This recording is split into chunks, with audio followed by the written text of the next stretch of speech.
Le premier livre de Samuel, chapitre 3. Le jeune Samuel était au service de l'Éternel devant Élie.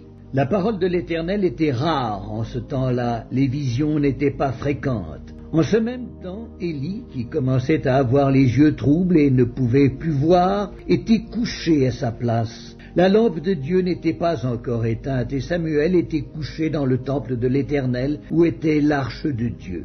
Alors l'Éternel appela Samuel. Il répondit, « Me voici ».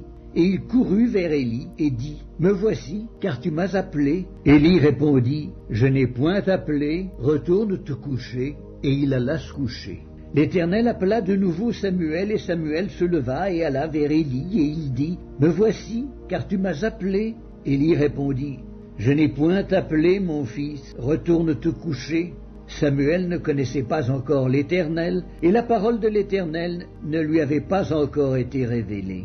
L'Éternel appela de nouveau Samuel pour la troisième fois, et Samuel se leva, alla vers Élie et dit, « Me voici, car tu m'as appelé. » Élie comprit que c'était l'Éternel qui appelait l'enfant, et il dit à Samuel, « Va, couche-toi, et si l'on t'appelle, tu diras, « Parle, Éternel, car ton serviteur écoute. » Et Samuel alla se coucher à sa place.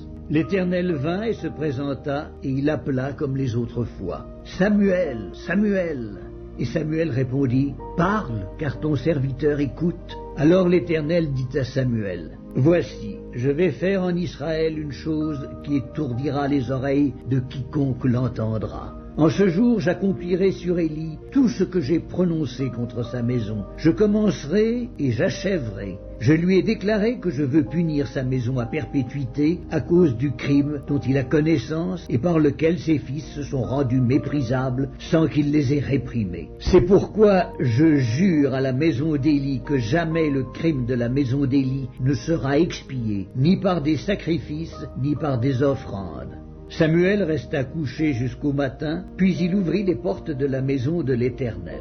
Samuel craignait de raconter la vision à Élie, mais Élie appela Samuel et il dit, « Samuel, mon fils !» Il répondit, « Me voici. » Et Élie dit, « Quelle est la parole que t'a adressée l'Éternel ? Ne me cache rien, que Dieu te traite dans toute sa rigueur si tu me caches quelque chose de tout ce qu'il t'a dit. » Samuel lui raconta tout sans rien lui cacher. Et Élie dit, « C'est l'Éternel qu'il fasse ce qui lui semblera bon. » Samuel grandissait. L'Éternel était avec lui et il ne laissa tomber à terre aucune de ses paroles. Tout Israël, depuis Dan jusqu'à Beersheba, reconnut que Samuel était établi prophète de l'Éternel. L'Éternel continuait à apparaître dans Silo, car l'Éternel se révélait à Samuel dans Silo par la parole de l'Éternel.